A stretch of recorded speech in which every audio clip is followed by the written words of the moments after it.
안녕하십니까. 전하태 교수입니다. 이번 시간 여러분들과 2013년 1회 기출문제 풀이를 하도록 하겠습니다.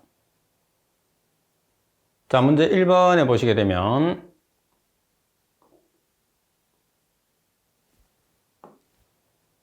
다음의 용어에 대한 설명으로 틀린 것은 갑은 독립영양계 미생물이란 CO2를 탄소원으로 이용하는 미생물이다. 독립영양계는 무기물을 이용하죠. 따라서 탄소는 무기탄소가 되니까 CO2가 맞습니다. 다음에 종속영양계 미생물이란 유기탄소를 탄소원으로 이용하는 미생물이다. 종속영양계는 유기물을 이용하니까 유기탄소 맞죠? 다음에 화학합성 독립영양계 미생물은 유기물의 산화환원 반응을 에너지원으로 한다. 자, 여기서 독립영양계는 무기물을 이용한다고 그랬고 화학합성이니까 에너지원은 산화환원 반응이 맞아요. 그렇지만은 독립영양계이기 때문에 무기물의 산화환원 반응이죠. 유기물의 산화환원 반응이 아니고 무기물. 그리고 답은 광합성 독립영양계 미생물은 빛을 에너지원으로 한다. 독립영양계는 무기물인데 광합성은 광이니까 빛이죠. 빛은 유기물과 무기물로 구별할 수가 없죠. 따라서 설명이 잘못된 것은 답은입니다. 따라서 여러분들 미생물에 따른 에너지원과 탄소원을 분류를 해놨으니까 표를 여러분들이 반드시 숙지를 해 주셔야 됩니다. 그리고 2번 기체가 관련된 화학 반응에서는 반응하는 기체와 생성되는 기체의 부피 사이에 정수관계가 성립한다는 내용의 법칙은 핵심은 기체와 생성되는 기체의 부피 사이에 정수관계가 성립한다는 거죠. 따라서 어떤 법칙이죠? 게이-루삭에 관한 법칙이죠. 따라서 나번이 정답. 그리고 문제 3번에 보시게 되면 다음에 나타낸 오수 미생물 중에서 유황화합물을 산화해서 균체 내 또는 균체 외의 유황입자를 축적하는 것은 유황산화물을 찾는 거죠. 유황박테리아를 찾는 거예요. 따라서 유황산화박테리아는 베기아토아 플러스 어떻게? 티오. 그래서 보시다시피 베기아토아가 있죠? 티오. 그래서 티오바실러스, 티오옥시던스, 티오트릭스, 베기아토아 플러스 티오. 그러면 문제 조건에서는 티오가 들어가는 건 없고 베기아토아가 들어가 있으니까 답은이 정답이 되는 거죠. 자, 그리고 문제 4번에 보시게 되면 정류소 500ml에 NaOH 0.01g을 녹이면 pH는 NaOH의 분자량은 40이라고 그랬어요. 그러면 NaOH라는 것은 Na 플러스 OH-죠. 따라서 OH-의 농도를 알면 pH를 구할 수 있어요. 따라서 NaOH를 X몰이라고 하면 우리가 NaOH 농도를 구할 수 있으니까 1대1로 반응하니까 Na 플러스도 X몰, OH-도 X몰이에요. 그러면 NaOH의 몰프리터는 주어진 0.01g 나누기 500ml는 0.5L죠. 따라서 1몰에 해당하는 분자량이 40g이라고 그랬으니까 1몰 나누기 분자량 하면 그램 없어지고 몰프리터가 나오는 거죠. 따라서 NaOH의 몰 농도는 5.0 곱하기 10의 마이너스 4승 몰프리터예요. 이 값이 뭐죠? X몰. 따라서 OH-도 X몰이라고 그랬으니까 OH-의 농도도 5.0 곱하기 10의 마이너스 4승 몰프리터가 되는 거죠. 자, 그러면 OH-가 주어졌을 때 pH는 14 플러스 로그 OH-. 따라서 14 플러스 로그 5.0 곱하기 10의 마이너스 4승을 계산기로 여러분들이 계산을 하시면 pH는 10.70이라는 값이 나오게 되겠죠. 자, 그리고 5번 문제를 보겠습니다. 다음 중에서 물이 가지는 특성으로 틀린 것은 가번에 물의 밀도는 0도씨에서 가장 크며 그 이하의 온도에서는 얼음 형태로 물에 뜬다고 그랬어요. 물의 밀도는 몇 도씨에서 가장 크죠? 4도씨에서 1g/cm의 삼성 또는 1000kg/m의 삼성으로 가장 큰 값을 가집니다. 4도씨가 되겠죠. 따라서 가번이 정답. 다음에 물은 광합성의 수소 공유체이며 호흡의 최종 산물이다. 다음에 생물체의 결빙이 쉽게 일어나지 않는 것은 융해율이 크기 때문이다. 다음에 물은 기화열이 크기 때문에 생물의 효과적인 체온 조절이 가능하다. 맞습니다. 따라서 가번이 정답이 되겠죠. 자, 그리고 6번 문제를 보겠습니다. 6번에 보시게 되면 정체 해역에서 조류 등이 이상정식해서 해수의 색을 변색시키는 현상을 적조현상이라고 한다. 이때 어류가 죽는 원인과 가장 거리가 먼 것을 찾으시오 그랬어요. 자, 그럼 가번에 보시면 플랑크톤의 이상 정식은 해수 중에 DO를 고갈시킨다. 여기서 DO라는 게 뭐죠? DO가 용존산소죠. 자, 그리고 납은 독성을 가진 플랑크톤에 의해서 어패류가 폐사한다. 자, 그리고 답은 적조 현상에 의해서 수표면 수막 현상으로 인해서 어류가 폐사한다. 답은 하고는 관계없죠. 이상 정식한 플랑크톤이 어류의 아가미에 부착되어서 호흡장애를 일으킨다. 따라서 어패류가 폐사하는 원인은 갑은, 납은, 랍은 세 가지니까 답은이 정답. 그리고 7번에 보시면 호수나 저수지를 상수원으로 사용할 경우에 전도 현상으로 수질 악화가 우려되는 시기는 전도 현상은 표수층의 온도가 가장 높기 때문에 무거운 물이 위에 있고 가벼운 물이 아래쪽에 있기 때문에 수면풍에 의해서 물이 뒤집어지는 현상이죠. 그래서 전도 현상이 일어나는 계절은 주로 언제죠? 봄과 가을. 그리고 성층 현상이 일어나는 계절은 여름과 겨울이죠. 따라서 나번이 정답. 자, 그리고 8번 문제입니다. 하천 주변에 돼지를 키우려고 한다. 이 하천은 BOD가 2.0mg/L이고 유량이 10만 미터의 삼성/D이다.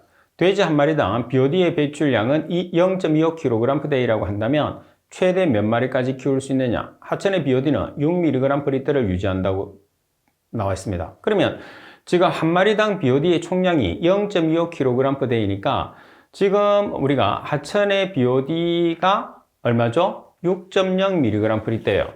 자, 그 다음에 지금 그 돼지를 키우기 위해서 하천의 BOD가 2.0이죠. 그러면 6.0 BOD를 유지하려고 하는데 하천의 BOD가 지금 2.0이기 때문에 그 차만큼 우리가 BOD를 배출을 시킬 수 있죠. 자, 따라서 지금 하천에 유지하고자 하는 농도 마이너스 하천의 BOD 농도 6-2.0 그 차만큼 우리가 BOD를 배출시킬 수 있죠. 자, 그리고 mg/L를 kg/m의 삼성으로 환산하기 위해서 10의 -3승을 곱합니다. 그리고 총량으로 전환하기 위해서 10만 미터의 삼성/D를 곱했어요. 그러면 kg/D. 자, 그런데 돼지 한 마리당 BOD의 총량은 0.25kg/D라고 그랬죠. 그래서 한 마리당 총량 0.25kg/D로 나눠주시면 우리가 사육할 수 있는 돼지 수는 1600마리가 산출이 되죠. 자, 그리고 9번 문제를 보시게 되면 탈산소 계수 K 상용대수 기준 미수가 10을 쓴다는 소리입니다. 0.1/D이고 어떤 폐수 5일 BOD가 500mg/L라면 이 폐수에 3일 후에 남아있는 BOD는 자, 그러면 3일 후에 남아있는 BOD요. 남아있는 BOD를 구할 때는 어떤 공식을 쓰느냐 하면 잔존 공식을 씁니다. 잔존 공식. 따라서 BOD3의 잔존 공식은 BOD6 곱하기 10-KT죠. 자, 여기서 BODU가 없어요. 그래서 우리가 BODU를 계산을 하는데 지금 문제 조건에서 뭐가 주어졌죠? 5일 BOD가 주어졌어요. 그래서 5일 BOD를 이용을 해서 BODU를 계산합니다. 자, BOD5는 BOD6 곱하기 1-10의 -KT. 여기서 미수를 10을 사용한 것은 문제 조건에서 상용대수 조건이 주어졌기 때문이죠. 상용대수는 미수가 10입니다. 그러면 BOD의 값이 500mg/L을 대입을 합니다. 그리고 BOD6 곱하기 1-10에 K가 얼마죠? K가 0.1/D. 그리고 T는 5일 BOD니까 5일. 따라서 BODU에 대한 식으로 정리하면 BODU는 731.24mg/L가 나왔어요. 이 값을 두 번째 조건 BOD3의 BODU에 대입을 합니다. 그리고 K는 0.1/D, T는 3일 BOD니까 3일. 따라서 최종적으로 구할 수 있는 BOD3의 잔존 공식에서 BOD3는 366.49mg/L죠. 자, 그래서 여러분들이 BOD3는 잔존 공식을 이용해서 문제를 풀어야 된다는 게 이 문제의 가장 큰 핵심이 됩니다. 자, 그리고 10번 문제를 보겠습니다. 폼알데하이드의 1250mg/L의 이론적인 COD는 폼알데하이드를 고기성분해를 시켰을 때 산소량, COD라는 것은 산소량이죠. 그럼 폼알데하이드를 산소하고 결합하면 CO2와 H2가 나오죠. 폼알데하이드의 분자량이 30g, O2의 분자량이 32g. 그럼 폼알데하이드 1250mg/L일 때 COD가 산소량이니까 대각선으로 곱해서 30g으로 나눠주면 COD가 있는 항으로 나눠주면 최종적으로 우리가 계산할 수 있는 산소량, 다시 말해서 COD량은 1333.33mg/L가 나오게 됩니다. 자, 그리고 11번 문제를 보겠습니다. 0.01 노르말 약산이 2% 해리되었을 때 이 수용액의 pH는, 자, 여러분들 아세트산, 약산이 아세트산이죠. 자, 그러면 아세트산 이온 그리고 H 플러스 이온으로 되어 있죠. 자, 그러면 해리를 시키는데 2%가 해리됐다고 그랬어요.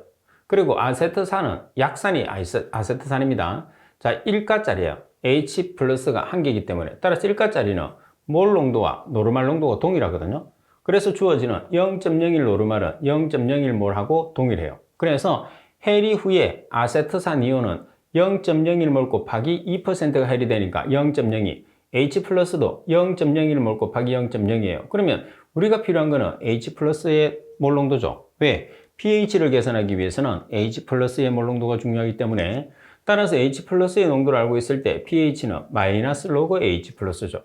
따라서 마이너스 로그 H 플러스 자리에 0.01몰 곱하기 0.02를 대입해서 계산기를 이용해서 계산하면 3.7이라는 pH를 계산할 수가 있습니다.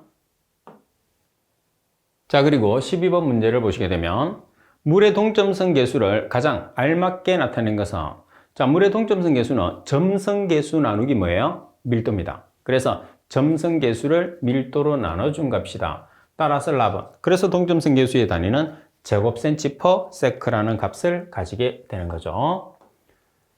자, 그리고 13번 문제를 보시게 되면 pH가 4.5인 물의 수소이온 농도는, 자, 우리가 pH가 주어졌을 때 H 플러스의 값은 10의 마이너스 pH 몰프리트예요. 자, 그래서 10의 마이너스 pH 몰프리트니까 pH 자리에 4.5를 대입을 해서 여러분들이 계산기를 위해서 계산하면 H 플러스의 값은 3.16 곱하기 10의 마이너스 5성 몰프리트라는 값이 나오겠죠. 자, 그래서 이 문제의 핵심은 뭐냐면 pH가 주어졌을 때 H 플러스의 농도, 그리고 POH가 주어졌을 때 OH-의 농도를 여러분들이 계산하는 게 가장 중요하죠. 자, 따라서 팁에 표시되어 있는 부분은 반드시 여러분들이 암기를 해 주셔야 됩니다. 자, 그리고 14번 문제를 보겠습니다. BOD5가 180mg/L이고 COD가 400mg/L인 경우에 탈산소 계수 K1이 0.12%, 이때 생물학적 분해 불가능한 COD, 상용대수 기준은 미수가 10을 사용하는 거죠.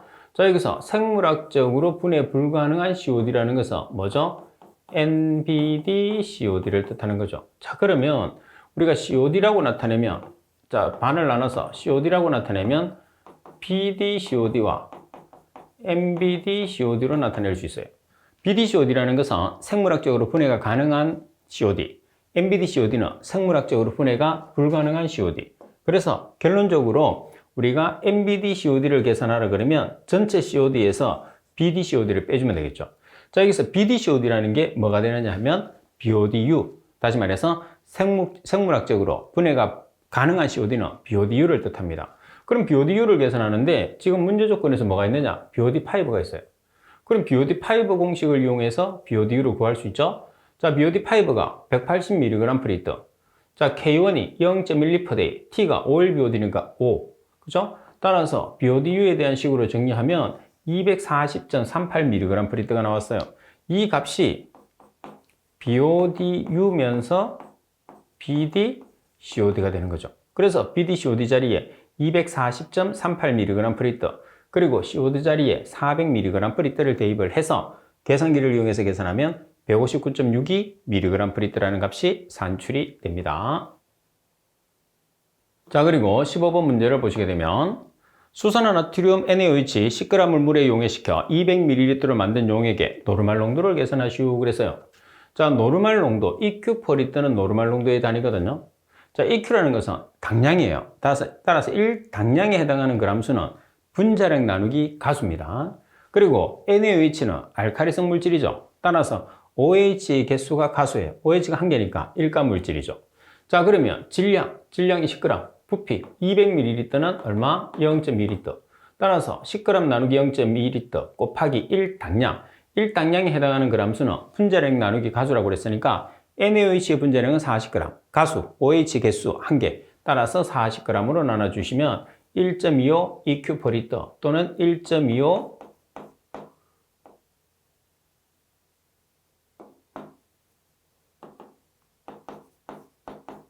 노르말로 표시를 할 수가 있죠. 자, 그리고 16번 문제를 보겠습니다. 산소의 포화 농도가 9.13mg/L인 하천에 T가 0일 때 DO 농도가 6.5mg/L라면 자, 물이 3일 및 5일 흐른 후에 하루의 DO 농도는 그러니까 3일 후에 DO 농도, 5일 후에 DO 농도를 계산하는 소리죠. 최종 BOD가 11.3mg/L, K1은 0.1/day, K2는 0.2/day, 상용대수 기준. 상용대수 기준은 밑수를 10을 사용하라는 소리겠죠. K1은 탈산소 계수, K2는 제포기 계수입니다. 자, 그러면 지금 문제 조건에서 DT, T시간 후에 산소 부족 농도 공식을 반드시 암기를 해야 돼요. 상당히 잘 나옵니다. K1 곱하기 L0 나누기 K2-K1 곱하기 10의 -K1T 마이너스 10의 -K2T 플러스 D0 곱하기 10의 -K2T. 여기서 K1은 탈산소 계수 얼마죠? 0.1/day. K2는 제포기 계수 0.2/day. 그리고 L0는 최종 BOD입니다. 따라서 문제 조건에서 최종 BOD가 11.30mg/L가 L0가 되는 거예요. 자, 그리고 D0는 초기 산소 부족 농도거든요. 자, 따라서 포화 산소 농도가 지금 얼마라고 했느냐면 9.14 마이너스 T가 0일 때가 초기 산소니까 초기 산소 농도가 6.5예요. 따라서 D0가 9.14 마이너스 6.5mg/L 뜨거든요. 그래서 T가 3일일 때, T가 5일일 때, 요 T만 바꿔서 여러분들이 계산을 하면 두 가지로 계산을 할 수가 있거든요. 자, 그래서 먼저 3일 유화 후에 DO 농도를 계산을 해요. 그러면 3일 후 산소의 부족 농도 DT를 계산하게 되면 3.488mg/L가 나오거든요. 그럼 3일 후에 하천에 녹아 있는 DO 농도니까 포화 DO 농도에서 산소 부족 농도 DT를 빼주시면 돼요. 그래서 포화 DO 농도가 9.14, 산소의 부족 농도가 3.488mg/L니까 5.65mg/L만큼 하천에 녹아 있는 거예요. 자, 그 다음 두 번째는 5일. T가 5일로만 들어가시면 되겠죠. 따라서 5일 후 산소 부족 농도가 2.707mg/L예요. 그러면 하루에 존재하는 DO 농도는 포화 DO 농도 9.14에서 부족 농도 2.707을 빼주면 하천에 5일 동안 하천에 녹아 있는 산소의 농도는 6.43mg/L가 나오는 거죠. 따라서 DT나 산소 부족 농도에서 T를 한 번은 3일을 대입하고 한 번은 5일을 대입을 해서 각각에 해당하는 산소 부족 농도를 계산을 한 다음에 포화 산소 농도 9.13mg/L라는 포화 농도에서 각각의 부족 농도를 빼주면 3일 후 하천에 녹아 있는 DO 농도, 5일 후 하천에 녹아 있는 DO 농도를 우리가 계산할 수가 있다는 거죠. 자, 그리고 17번 문제를 보시게 되면 어느 물질의 반응 시작 때의 농도가 200mg/L이고 2시간 후의 농도가 35mg/L로 되었다. 반응 시작 1시간 후에 반응 물질의 농도는 1차 반응 기준이라고 되어 있어요. 자, 1차 반응 기준이고 자연대수입니다. 그럼 1차 반응식에 보면 ln C0분의 CT는 -KT. 여기서 자연대수 기준이기 때문에 ln을 사용하는 거죠. 만약에 상용대수가 나오게 되면 상용대수 기준이라고 나오게 되면 로그 C0분의 CT는 -K 곱하기 T를 이용을 해야 돼요. 근데 보통은 자연대수를 기준하기 때문에 1차 반응식은 이 식이라고 생각하시면 돼요. 자, 그러면 두 개씩을 이용하는데 가장 먼저 초기 농도가 200mg/L, T시간 후의 농도가 35mg/L, -K 곱하기 시간, 2시간. 자, 이렇게 해서 K를 계산을 해요. 자, 계산된 K는 2번식에 대입을 합니다. 자, 그리고 초기 농도는 200mg/L로 동일하죠. 그리고 CT를 계산하죠. 몇 시간 후에? 1시간 후에. 따라서 CT를 계산을 하시게 되면 83.66mg/L가 나오고, 그리고 ln을 제거하기 위해서 맞은변에 EX를 취해 주시면 되겠죠. 그래서 항상 여러분들이 1차 반응식의 기본형이 뭐냐 하면, 자, 1번 1차 반응식 ln C0분의 CT는 -KT. 자, 2번 ln C0분의 CT는 -KT. 1차 방식이 동일한 식이 있는데 1번식에서 무조건 뭐를 계산하느냐? K를 계산을 해요. K를 계산해서 2번식에 대입을 한 다음에 CT를 찾아내는 게 1차 반응식의 가장 기본형이다. 이렇게 보고 반드시 17번을 준비를 해놔야 됩니다. 17번은 상당히 중요한 문제예요. 자, 그리고 18번 문제를 보겠습니다. 콜로이드에 관한 설명으로 틀린 것은 자, 4번 콜로이드는 입자 크기가 크기 때문에 보통 반투막을 통과하지 못한다. 그리고 나번 콜로이드의 입자들이 전기장에 놓이게 되면 입자들은 그 전하의 반대쪽 극으로 이동하며 이러한 현상을 전기영동이라고 한다. 답은 일부 콜로이드 입자들은 크기가 가시광선 평균 파장보다 크기 때문에 빛의 투과를 간섭한다. 답은 콜로이드의 안정도는 청력과 중력의 차이에 의해서 결정된다고 그랬어요.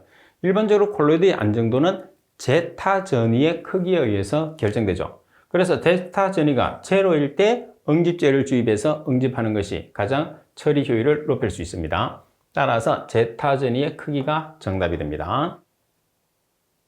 그리고 19번 문제를 보시면 자, 해수에 관한 설명으로 옳은 것은 답은 해수의 밀도는 담수보다 작다. 해수의 밀도는 담수보다 크죠. 답은 염분은 적도 해역에서 높고 남북 양극 해역에 다소 낮다. 맞습니다. 답은 해수의 마그네슘과 칼슘의 비는 담수의 마그네슘과 칼슘의 비보다 작은 게 아니고 크죠. 답은 수십 미 깊을수록 해수 주요 농도 성분비의 차이는 줄어든다. 해수의 주요 농도 성분비가 홀리 7이에요. 7가지. 그래서 항상 일정한 값을 가지게 되는 거죠. 따라서 바르게 설명된 것은 나번이 정답이 됩니다. 자, 그리고 20번 문제를 보겠습니다. 글리신이 호기성 조건에서 CO2, H2O, HNO3로 변화됐을 때 글리신 10g의 경우에 총 산소 필요량은 자, 글리신을 산소하고 결합하면 CO2, H2O, HNO3로 지금 변화된다는 걸 보여줬어요. 그러면 탄소 뒤에 있는 숫자를 CO2 앞에 H 뒤에 있는 숫자를 먼저 HNO3 하나를 줘요.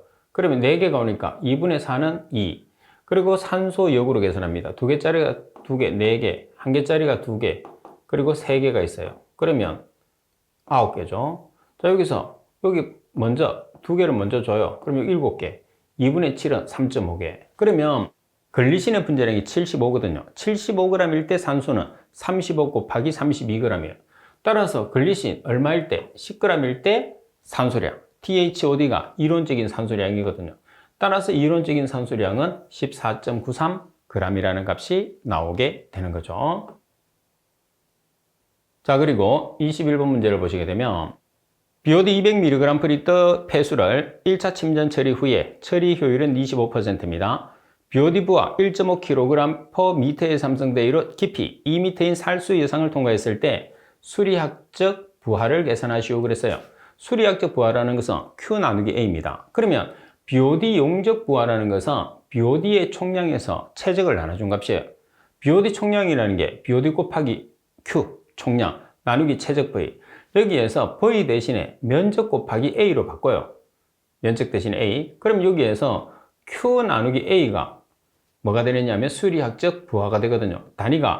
수리학적 부하의 단위가 미터의 삼성퍼데이가 Q고 제곱미터가 면적 A이기 때문에 따라서 Q 나누기 A는 이렇게 바꿀 수 있어요.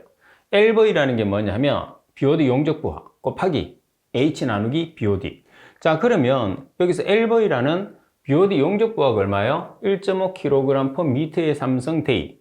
자, 곱하기 H 깊이 2m 나누기 지금 BOD의 지금 농도죠. BOD가 얼마죠? 200mg/L.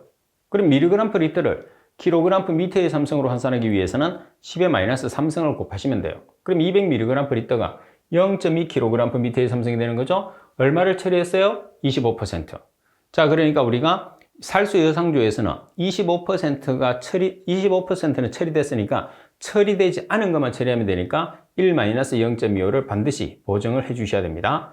따라서 계산하시면 수리학적 부하는 20m의 삼성 per 제곱미터 데이. 그래서 지금 문제에서 주어지는 BOD, 용적 부하, 수리학적 부하 단위를 보고 우리가 어떤 값을 의미하는지를 여러분들이 알아내야 되겠죠. 그래야지 문제를 좀 쉽게 풀 수 있어요.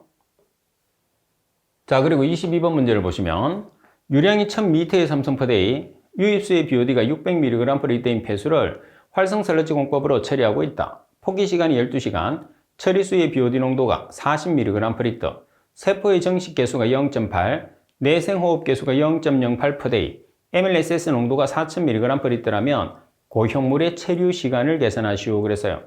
자, 그러면 SRT, 미생물의 체류 시간과 QW, SSW라는 폐설레질량 두 개의 공식을 이용을 해서 여러분들이 이 식을 만들었어요. 자, 그럼 여기에서 고형물의 체류 시간이 SRT거든요, SRT. 그러면 이제 우리가 지금 문제 조건에서 뭐를 나타내야 되느냐 하면 지금 보세요. Q하고 V가 들어가 있거든요. 그래서 이 Q하고 V를 시간으로 바꿔넣어요. 여기서. 왜 시간으로 바꿔넣느냐? 폭기 시간이 주어져 있기 때문에. 그래서 이렇게 식을 바꿉니다. 위에 있는 식을 이렇게 바꿨어요. 자, 그러면 여기서 Y라는 값이 0.8입니다. 0.8Y. 자, BODI가 지금 유입수의 BOD죠. 600. 그리고 유출수의 BOD가 40. 단위는 mg/L. 나누기 MLSS가 4000mg/L입니다. 자, 그리고 T가 지금 12시간. 데이로 고치기 위해서 하루는 24시간이니까 12시간 나누기 24를 하면 데이가 되는 거죠. 마이너스 KD는 0.08 per day. 따라서 계산하면 SRT분의 1이니까 계산된 값을 역수를 취해야 돼요. 그래서 SRT를 계산하면 6.94 day라는 값이 나오겠죠. 그래서 이 문제에서는 말씀드린 것처럼 SRT와 QW, SSW에서 공식을 찾아내는 게 가장 핵심이다. 이렇게 보시면 되겠죠. 우리 이제 외워서 쓰면 되겠죠. 자, 그 다음 23번 문제를 보시게 되면 하루에 2500m의 삼성의 폐수를 처리할 수 있는 폭기조를 시공하고자 한다. 폭기조 내에서 산기관 한 개당 300ml per minute의 공기를 공급할 때 필요한 산기관의 개수는 폭기조 용적당 공기 공급량은 3.0m의 삼성 per m의 삼성 hour. 폭기조의 체류 시간은 18시간이라고 되어 있어요. 그러면 산기관의 개수는 폐수량 곱하기 체류 시간 곱하기 폭기조 용적당 공기 공급량 나누기 폭기조 내 산기관 한 개당 공기 공급량으로 나눠주거든요. 자, 그럼 여기서 폐수량이 얼마냐면 하루에 2500m의 삼성 per day입니다. 자, 그리고 체류 시간이 지금 문제 조건에서 보시게 되면 18시간이에요. 자, 18시간을 데이로 고치기 위해서 하루는 24시간, 24로 나눠줍니다. 자, 그리고 폭기조 용적당 공기 공급량이 얼마죠? 3.0m의 삼성 per m의 삼성 hour입니다. 자, 그리고 여기에서 여러분들이 hour를 분으로 환산을 해야 돼. 왜? 지금 분모에 있는 한 개당 공기 공급량이 분으로 나타내기 때문에. 그래서 1시간에 60분을 보정해 줬죠. 자, 그리고 또 공기 공급량이 단위가 리터가 되어 있어요. 그래서 리터로 여러분들이 단위를 맞춰주기 위해서 여기는 단위가 이렇게 없어지잖아요. 그래서 미터의 삼성을 리터로 고치기 위해서 10의 삼성을 곱해준 거예요. 자, 나누기 한 개에 해당하는 공기 공급량. 그래서 한 개에 해당하는 공기 공급량이 300L per minute. 따라서 나눠주시면 313개. 우리가 상기관의 개수를 계산했을 때는 소수점 첫째 자리에서 완전 올림을 해주는 것을 원칙으로 합니다. 자, 그리고 24번 문제를 보겠습니다. 흐름이 거의 없는 물에서 비중이 큰 무기성 입자가 침강할 때 다음 중에서 침강 속도에 가장 민감하게 영향을 주는 것은 자, 보세요. 침강 속도는 직경의 제곱, 밀도차, 중력 가속도, 점성도. 따라서 점성도에는 반비례, 직경의 제곱에는 비례, 밀도차의 비례, 중력 가속도의 비례하죠. 따라서 가장 크게 영향을 주는 것은 뭐였죠? 입자의 직경에 가장 큰 영향을 주게 되는 거죠. 그래서 입자의 크기가 크면 클수록 무겁기 때문에 침강이 잘 된다. 따라서 입자의 직경이 정답이 됩니다. 자, 그리고 25번 정수시설인 블록 형성지에서 블록 형성 시간의 표준으로 옳은 것은 블록 형성지라는 것은 완속 교반조를 뜻하죠. 따라서 블록 형성 시간은 완속 교반조에서는 길게 시간을 둬야 되니까 20에서 40분간이 정답이 됩니다. 따라서 20에서 40분간은 라번이 정답이 되겠죠. 반면에 급속 교반조, 혼화조에서는 약품을 놓기 때문에 짧게 우리가 교반을 하는 게 원칙으로 합니다. 자, 그리고 26번 BOD의 용적 부하가 0.2kg per m의 삼성 데이로 하여 유량이 300m의 삼성 per day, BOD가 200mg per li터인 폐수를 활성설레지법으로 처리하고자 한다. 필요한 폭기조의 용량을 계산하시오 돼 있어요. 자, 그럼 문제 조건에서 BOD의 용적 부하를 잘 보세요. 그러면 kg per day, BOD 총량, BOD 총량이라는 것은 BOD 농도 곱하기 유량 나누기 미터의 삼성은 용적. 따라서 BOD 용적 부하가 0.2kg 미터의 삼성 데이. 그러면 BOD의 농도가 얼마죠? 200mg/L. kg 미터의 삼성으로 환산하기 위해서 10의 마이너스 3성을 곱하면 0.2kg 미터의 삼성. 총량으로 바꾸기 위해서 유량을 곱합니다. 300m의 삼성 per day. 그럼 kg per day가 나왔죠. 나누기 폭기조의 용적. 따라서 폭기조의 용적은 300m의 삼성이 되는 거죠. 따라서 여러분들이 단위를 보고 kg per day, BOD의 총량, 총량 농도 곱하기 유량, 미터의 삼성 per day, 유량, 제곱미터, 면적, 미터의 삼성, 최적. 이 정도만 알아도 우리가 문제를 쉽게 이해해서 맞출 수가 있겠죠. 그래서 문제를 계속해서 반복적으로 여러분들이 풀어야지 제가 말씀드린 것들이 귀에 잘 들어옵니다. 자, 27번. 응집침전 처리수가 100m의 삼성 per day이다. 자, 이 처리수를 모래에 여과하여 방류한다면 필요한 여과 면적은, 여과 속도는 2m per hour입니다. 자, 면적을 계산하라고 그랬어요. 유량은 면적 곱하기 속도에서 면적은 유량 나누기 속도. 자, 유량이 지금 얼마냐? 100m의 삼성 per day입니다. 나누기 속도는 2m per hour예요. 그래서 day고 hour니까 시간 보정을 하기 위해서 하루는 24시간을 보정했어요. 그러면 2.08 제곱미터라는 단위만 나오게 되겠죠. 그래서 항상 여러분들이 공식에 대입한 다음에 단위 환산을 해서 정확한 값을 산출을 해 주셔야 됩니다. 그리고 28번에 보시면 하수 설러지 농축 방법 중에서 부상식 농축의 장단점으로 틀린 것은 값은 잉여 설러지의 농축에 부적합하다. 여기서 부상식 농축은 잉여 설러지, 다시 말해서 2차 설러지, 폐설러지라고도 하죠. 폐설러지, 잉여 설러지 농축에 부적합한 게 아니고 적합합니다. 나번에 소요 면적이 크다. 답안에 실내에 설치할 경우에 부식 문제가 유발된다. 라번에 약품 주입 없이 운전이 가능하다. 따라서 설명이 잘못된 것은 가번이 됩니다. 자, 그리고 28번 문제를 보시게 되면 하수 내에 함유된 유기물질뿐 아니라 영양물질까지 제거하기 위한 공법인 포스트릿 공법에 대한 설명으로 옳지 않은 것은 포스트릿 공법이라는 것은 생물학적 처리와 화학적 처리를 통해서 임만을 제거하는 공법을 이야기하는 거죠. 자, 가번 생물학적 처리 방법과 화학적 처리 방법을 조합한 공법이다. 답은 유입수의 일부를 혐기성 상태에 조로 유입시켜 인을 방출시킨다. 답은 유입수의 BOD 부하에 따라서 인 방출량이 큰 영향을 받지 않는다. 답은 기존의 활성 설러지 처리장에 쉽게 적용이 가능하다고 그랬어요. 자, 여기서 나번에 보시게 되면 유입수의 일부를 혐기성 상태의 조로 유입시켜 인을 방출시키는 게 아니고 반송 설러지의 일부를 혐기성 상태의 조로 유입시켜서 인을 방출시켜요. 그래서 유입수가 아니고 반송 설러지입니다. 따라서 설명이 잘못된 것은 나번이 정답. 자, 그리고 30번 문제를 보시면 수원 함유 폐수를 처리하는 공법과 가장 거리가 먼 것은 자, 수원 함유 폐수를 처리하는 방법은 아말감법이 있어요. 그리고 황화물 침전법이 있습니다. 그리고 이온 교환법이 있어요. 그리고 흡착제를 이용하는 흡착법이 있어요. 따라서 해당하지 않는 것은 알칼리 환원법은 수온을 처리하는 방법과는 무관합니다. 따라서 정답은 답은이 되고요. 자, 그리고 31번 문제를 보시게 되면 설러지의 부피가 평균 25%일 때 SVI가 설러지 용적 지수죠. 60에서 100으로 유지하기 위한 MLSS의 농도 범위로 가장 옳은 것은 자, SV%가 주어졌을 때 SVI는 이 식을 사용합니다. SVI는 SV% 나누기 MLSS 곱하기 10의 4성. 만약에 SV 침강 설러지가 ml per litra면 10의 4성 대신에 10의 3성을 곱하면 되겠죠. 근데 문제에서 지금 60에서 100이라고 그랬으니까 60일 때 한 번 계산하고 100일 때 한 번 계산하는 거예요. 뭐를? MLSS를. 그러면 SVI가 60일 때 60을 먼저 대입을 하면 돼. 60은 SV가 25%예요. 나누기 MLSS 곱하기 10의 4성.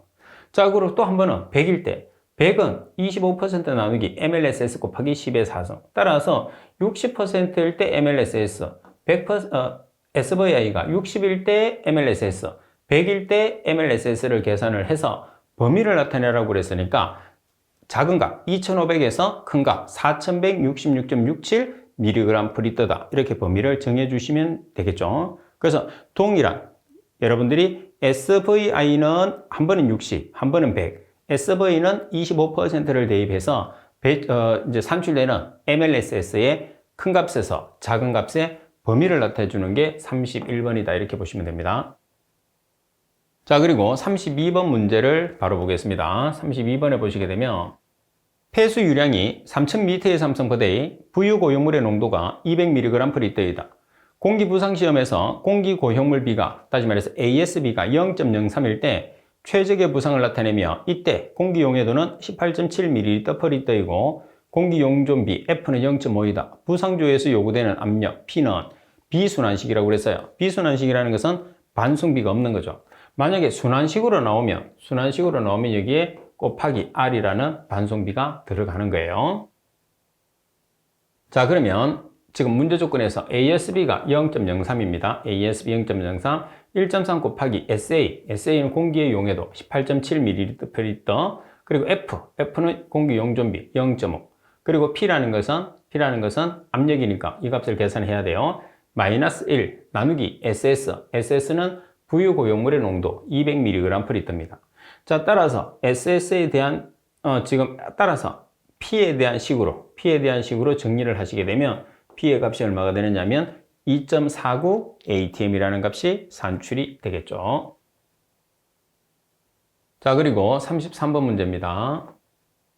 지름이 600mm인 하수관에 15.3m의 삼성포미니츠의 하수가 흐를 때 관내 유속을 계산하시오 돼 있어요. 자, 그럼 문제 조건에서 유량이 있죠. 15.3m의 삼성포미니츠가 유량입니다. 지름이 600mm예요. 지름을 알고 있으면 면적을 계산할 수 있죠. 자, 유속 V를 계산하라고 그래요. 그러면 유량 Q는 면적 곱하기 유속 V. 자, 면적을 계산하는데 직경이 나와 있으니까 4분의 파이 D의 제곱을 대입하면 되겠죠. 따라서 유량 15.3m의 삼성포미니츠는 4분의 파이 D의 제곱, 600mm는 0.6m니까 0.6m의 제곱 곱하기 속도 V. 자, 그런데 속도 V가 세크로 계산하라고 그랬으니까 유량의 분을 세크로 환산하기 위해서 1분은 60초를 보정한 거죠. 따라서 V에 대한 식으로 정리를 하게 되면 0.90 m/s라는 유속을 산출할 수가 있습니다. 자, 그리고 34번 문제를 보시게 되면 1차 침전지에서 슬러지를 인발했을 때 함수율이 99%였다. 이 슬러지를 함수율 96%로 농축시켰더니 33.3m의 삼성이었다면 1차 침전지에서 인발한 농축 전의 슬러지량, 다시 말해서 V1을 계산하는 뜻입니다. 그러면 일반적으로 우리가 함수율이 주어지고 슬러지 공식은 V1 곱하기 100-P1은 V2 곱하기 100-P2로 계산을 하잖아요. 그러면 우리가 지금 계산하고자 하는 것은 V1입니다. 농축전. 자, 그리고 P1이 얼마죠? 99%, P2가 96%, V2가 33.3m의 삼성이에요. 따라서 V1에 대한 식으로 정리를 하게 되면 농축전의 슬러지량은 133.2m의 삼성이라는 값이 산출이 됩니다. 자, 그리고 35번 문제를 보시게 되면 교반 강도를 표시하는 속도 굽의 G를 가장 적절하게 나타낸 식은, 자, 속도 굽의 G는 루트 동력 P 나누기 용적 곱하기 점성도.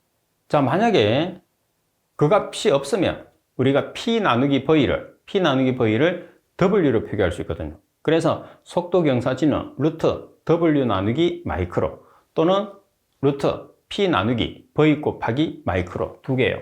그래서 속도 경사지는 이렇게 공식을 내든지 이렇게 내든지, 그리고 P 나누기 V가 W가 된단 말이에요. 그래서 문제 조건에서는 W 나누기 마이크로가 되니까 라번이 정답이 되는 거죠. 자, 그리고 36번 문제를 보겠습니다. 폐수 처리 과정인 침전 시 입자의 농도가 매우 높아 입자들끼리 구조물을 형성하는 침전 형태로 옳은 것을 찾으시오 그랬어요.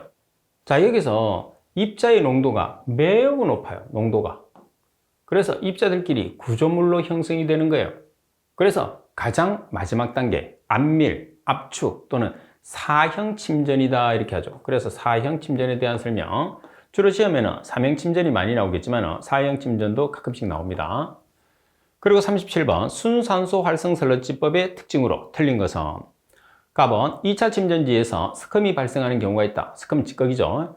나번 잉여 설러지는 표준활성 설러지법에 비해서 일반적으로 많이 발생한다고 그러는데 적게 발생합니다.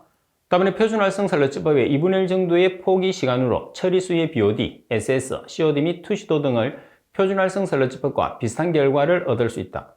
답은 MLSS 농도는 표준활성 설러지법의 2배 이상으로 유지가 가능하다. 자, MLSS는 미생물입니다. 미생물. 자, 그리고 일반적으로 여러분들이 순산소 활성 설러지법이라는 것은 보통 우리가 공기를 주입하잖아요. 포기법이라고 하면. 근데 여기에서는 산소만 공급하는 장치를 순산소 활성 설러지법이라고 해요. 정답은 나번. 자, 그리고 38번 문제를 보겠습니다. 부유물질의 농도가 300mg/L인 하수 1000톤의 1차 침전지 체류 시간이 1시간입니다. 부유물질의 제거율이 60%이다. 체류 시간을 2배로 증가시키면 그럼 2시간이 되는 거죠. 제거율이 90%로 되었다면 체류 시간을 정대시킨 전후의 설러지의 발생량의 차이를 계산하시오 그랬어요. 하수의 비중은 1.0, 설러지의 비중은 1.0, 설러지의 함수율은 95%라고 되어 있습니다. 그러면 첫 번째, 제거율이 60%일 때 설러지 발생량을 계산하고 그리고 90%일 때 설러지 발생량을 계산해요. 그 차이를 계산해 주면 되겠죠? 자, 그럼 먼저 60%일 때 설러지 발생량. 설러지는 지금 얼마냐면 300mg/L입니다. mg/L를 kg/m의 삼성으로 환산하기 위해서 10의 마이너스 3승을 곱해주면 되니까 300mg/L는 0.3kg/m의 삼성입니다. 자, 그리고 하수량. 여기서 1000톤이죠.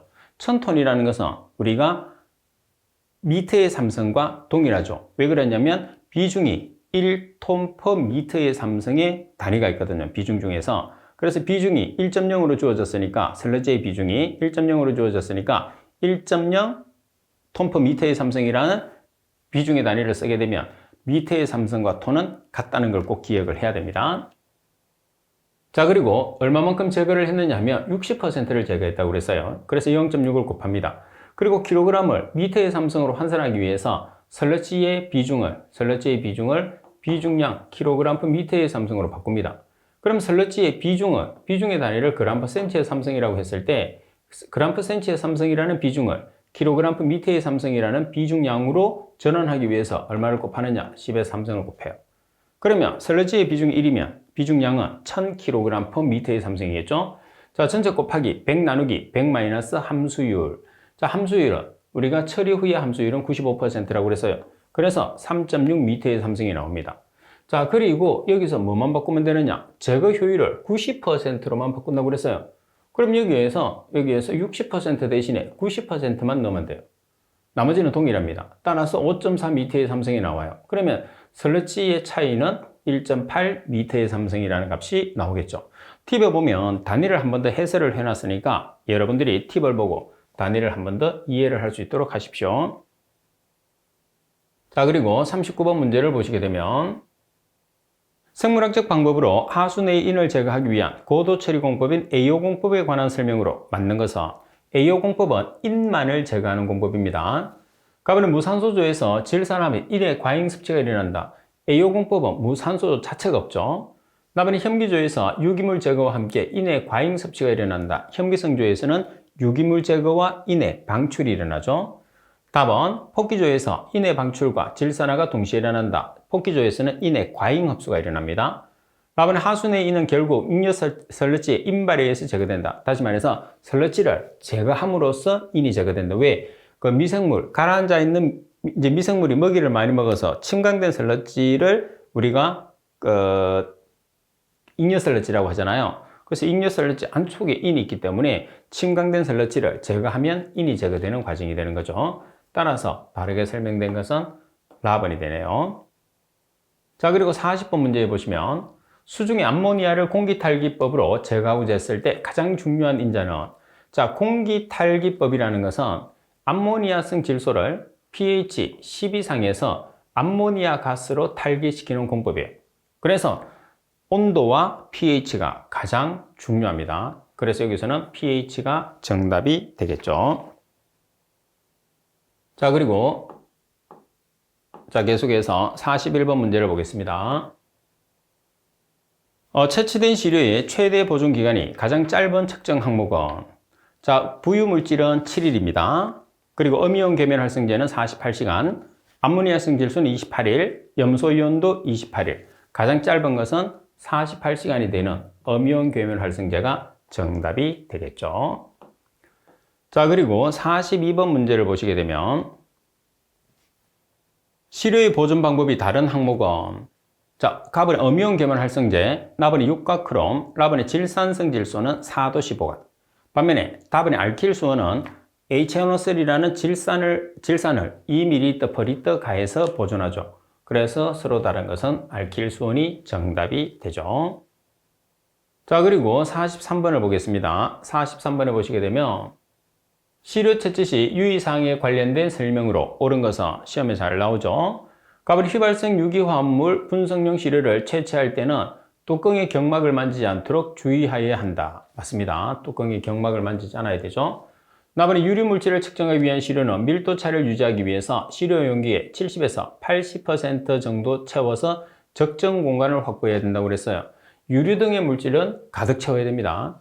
다번에 지하수 시료는 고여있는 물에 10배 정도를 퍼낸 다음 새로 고이는 물을 채취한다고 그랬어요. 자, 10배가 아니고 고여있는 물에 4에서 5배.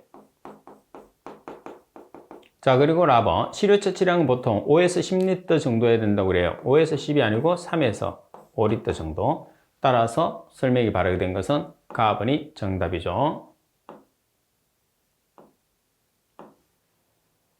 자, 그리고 44번 문제를 보겠습니다. 자, 다음은 인산염인 시험법, 자외선 가시성 분광법, 이염화 주석 환원법에 관한 내용이다. 갈로 안에 옳은 내용은 시료 중에 인산염인이 몰리버덴산 암모늄과 반응해서 생성된 몰리버덴산 인 암모늄을 이염화 주석으로 환원해서 생성된 몰리버덴 갈로의 확광도를 측정한다고 그랬어요.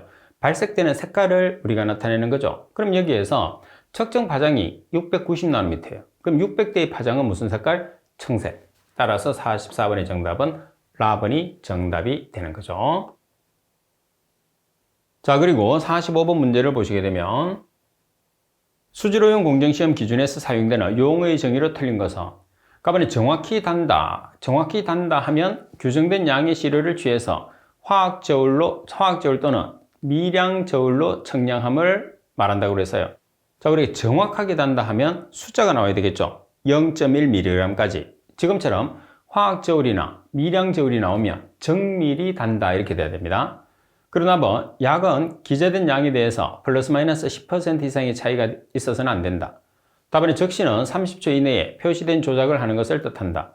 답안의 감압은 따로 규정이 없는 한 15mHg 이하. 따라서 설명이 바르지 못한 것은 가번이 되겠죠. 자, 그리고 46번 문제를 보겠습니다. 물벼룩을 이용한 급성 독성 시험법에서 적용되는 용어의 치사의 정의로 옳은 것을 찾으시오 그랬어요. 자, 여기서 여러분들이 치사를 했을 때 시간을 봐야 되겠죠. 그래서 경과 시간, 관찰 시간 두 가지를 여러분들이 살펴보는 게 중요해요. 그래서 경과 시간은 여러분 24시간. 그리고 여러분들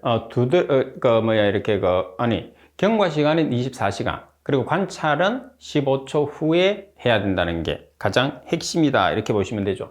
따라서 24시간과 15초가 들어가 있는 거. 24시간 15초, 24시간 15초. 답은이네. 그죠? 따라서 치사를 보면 일정 희석 비율로 준비된 시료에 물벼룩을 투입하여 24시간 경과 후에 시험 용기를 손으로 살짝 두드려주고 15초 후 관찰했을 때 독성 물질에 의해 영향을 받아서 움직임이 명백하게 없는 상태를 치사라고 판정을 합니다. 답은이 정답. 중요하죠.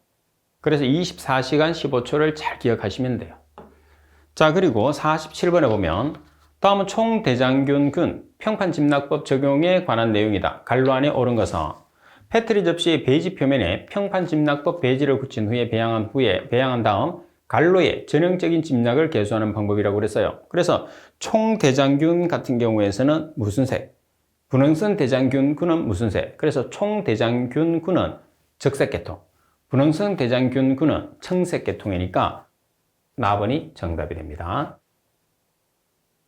자, 그리고 48번 문제를 보겠습니다. 48번에 보시게 되면 다음에 금속류 중에서 불꽃 원자 흡수 분광광도법으로 측정하지 않는 것은, 여기서 불꽃 원자 흡수 분광광도법은 중금속을 측정하는 물질이에요. 그죠? 그래서 이 중금속 물질을 측정하는 가장 대표적인 방법 중에서 해당하지 않는 것은 뭐죠? 안티몬이에요. 안티몬은 원자 흡수 분광광도법으로 측정하는 게 아니고, 보시다시피 유독이라 플라즈마 원자 발광 분광법, 유독이라 플라즈마 질량 분석법 두 가지로만 분석을 하기 때문에 안티몬이 정답이죠. 그래서 안티몬의 분석 방법도 잘 기억을 해야 돼요. 일반적으로는 중금속 전부 다 불꽃 원자, 불꽃을 빼더라도 원자 흡수 분광광도법을 다 이용을 하거든요. 근데 중금속이지만은 안티몬은 해당하지 않는다는 것을 꼭 기억을 해야 돼요. 자, 그리고 49번. 금속류 중에서 원자 형광법을 시험 방법으로 분석하는 것은 원자 형광법은 수원밖에 없어요. 정답은 나번. 그래서 원자 형광법은 수원. 바로 이렇게 기억을 하시면 답을 찾기가 용이하겠죠. 자, 그리고 50번 문제를 보겠습니다. 다음은 하천수의 오염 및 용수의 목적에 따른 채수 시점에 관한 내용이다. 갈로에 알맞은 내용을 찾으라고 되어 있어요. 하천의 단면에서 수심이 가장 깊은 수면의 지점과 그 지점을 중심으로 하여 좌우로 수면폭을 2등분한 각각의 지점에서 수면으로부터, 자, 여기서 깊이가 나옵니다. 그죠? 2m 미만일 때는 수심의 3분의 1 지점에서, 2m 이상에서는 수심의 3분의 1 지점과 3분의 2 지점에서 각각 채수를 하면 돼요. 그러면 정답은 라번이죠. 자, 수심 2m를 기준했을 때 2m 미만에서는 채수 지점의 3분의 1 지점, 그리고 2m 이상일 때는 수심의 3분의 1과 3분의 2 지점에서 채수를 한다. 자, 그리고 51번 문제를 보겠습니다. 자, 다음은 구리 측정 자외선 가시선 분광법입니다. 갈로 안의 내용으로 옳은 것은 구리 이온이 알칼리성에서 다이에틸 다이티오카르바민산 나트륨과 반응해서 생성되는 갈로의 킬레이트 화합물을 아세트산 부틸로 추출하여 흑광도를 440나노미터에서 측정한다. 400대의 파장은 갈색계통, 500대는 적색계통, 600대 이상은 청색계통이죠. 그래서 여기서는 갈색계통이 돼야 되니까 갈색은 적갈색 하나밖에 없어요. 황갈색, 적갈색 두 개 있네. 그럼 두 개 중에 한 개를 고르면 되겠죠? 따라서 구리는 적갈색이 아니고 황갈색, 가번이 정답. 자, 그리고 52번 문제입니다. 온도 표시로 옳은 것은 냉수는 15도씨야. 온수는 60에서 70도씨. 답안의 창고선 0에서 4도씨. 답안의 실온은 1에서 35도씨. 뭐가 틀렸나요? 그렇죠. 창고시죠. 창고선 0에서 15도씨가 되니까 답안이 정답이 되는 거죠. 자, 오늘은 분석법이 많이 나왔네요. 그죠? 자, 53번 문제를 보시게 되면 불소 화합물의 측정 방법을 가장 적절하게 짝지어진 것은, 자, 불소 화합물은 자외선 가시선 분광법이 있고, 그리고 이온 전극법이 있고, 그리고 이온 크로마토그래피, 연속 흐름법 네 가지 방법이 있어요. 따라서 보기 중에서는 자외선 가시선 분광법, 이온 크로마토그래피의 조합으로 된 라번이 정답이 되는 거죠. 자, 그리고 54번 문제를 보겠습니다. 시료의 전처리 방법과 가장 거리가 먼 것은 가번의 3분해법, 라번의 마이크로파 3분해법, 라번의 용매 추출법, 라번의 촉매분해법. 촉매분해법은 대기에서 우리가 촉매를 이용해서 오염물질을 분해하는 방법입니다. 그래서 전처리 방법에 해당하지 않습니다. 그리고 55번 문제를 보시게 되면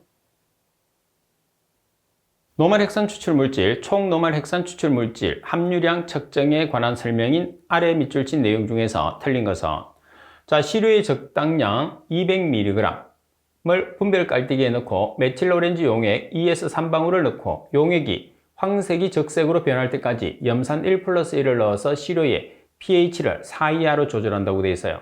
그러면 1번에 200mg 이상이 아니고 얼마죠? 5에서 200mg이니까 가번이 정답이네. 그죠? 그리고 지시약은 메틸 오렌지 용액 2에서 3방울, 그리고 pH 4가 될 때까지 적정을 하게 되면 적색이 되는 거죠. 따라서 가번이 정답. 자, 그리고 56번 문제를 보겠습니다. 취급 또는 저장하는 동안에 기체 또는 미생물이 침입하지 아니하도록 내용물을 보호하는 용기는, 자, 미생물이 있어요. 미생물의 밀봉 용기의 밀봉 용기의 미. 정답은 라번. 자, 가버린 밀폐 용기는 이물질이죠. 차광 용기는 빛, 기밀 용기는 공기. 자, 그리고 57번 문제를 보겠습니다. 다음 중에서 사각외의 유량 측정 공식은 사각외에서 유량은 K, 유량계수, 그리고 B, 폭, H, 수두, 2분의 3성. 따라서 KBH의 2분의 3성. 반면에 삼각이온은 3번이죠. Q는 KH 2분의 5성. 자, 그리고 58번 문제를 보겠습니다. 58번 문제를 보시게 되면 시안을 자외선 갈선 분광법 분석에 관한 설명으로 틀린 것은 갑은 각 시안화물의 종류를 구별해서 정량할 수 없다. 어떤 물질들이라도 종류를 구별해서 정량할 수는 없습니다. 중요한 말이에요. 답은 황화물이 함유된 시료는 아세트산 나트륨 용액을 넣어서 제거한다.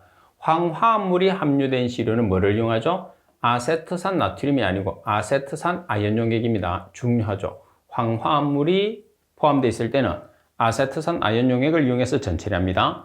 답은 시료에 다량의 유지류를 포함한 경우에 노말 헥산 또는 클로로폼으로 추출해서 제거한다. 그리고 답은 정량 한계는 0.01mg/L이다. 따라서 나번이 정답. 자, 그리고 59번 문제를 보겠습니다. 자, 59번에 보시면 다음은 페놀류 측정, 자외선 갈선 분광법에 관한 내용이다. 갈로 안에 옳은 것은 페놀류와 관계되는 문제도 상당히 출제가 잘 됩니다. 정류한 시료에, 여기서 정류는 전처리 방법이죠. 그래서 정류를 하는 전처리는 암모니아성 질소, 시안, 불소화합물, 페놀류 4가지가 있어요. 염화 암모늄, 암모니아 완충액을 넣어서 pH를 얼마로 조절하죠? pH 10으로 조절한 다음에 사아미노 안티피린과 헥사시아나철 산칼륨을 넣어서 생성되는 붉은색의 안티피린계 색소의 흑광도를 측정하는 방법이 페놀의 자외선 갈선 분광법입니다. 자, 여기서 여러분들이 팁에 중요한 내용들이 많아요. pH 10으로 조절한다는 게 있고, 자, 그리고 붉은색의 흑광도를 측정하는 거죠. 따라서 수용액, 파장은 510나노미터, 클로로폼은 460나노미터예요. 자, 클로로폼 용액은 추출법이니까 정량 한계가 0.005mg/L. 그리고 수용액은 직접 측정법이니까 정량 한계가 0.05mg/L. 지금 표기되어 있는 이 부분은 여러분들이 꼭 기억을 해야 되는 아주 중요한 내용입니다. 자, 그리고 60번 문제를 보겠습니다. 60번에 보시게 되면 다음은 이온 점검법을 적용해서 불소를 측정하는 경우의 설명이다. 갈로 안의 내용으로 옳은 것은 시료에 이온 강도 조절용 완충액을 넣어서 pH를 갈로로 조절하고 불소 이온 점검과 비교 점검을 사용하여 전위를 측정, 그 전위차로 불소를 정량하는 방법이라고 되어 있어요. 자, 여기서 가장 적당한 pH는 5.0에서 5.5죠. 따라서 나번이 정답이 됩니다. 자, 이번 시간 수업은 이것으로 마치도록 하겠습니다.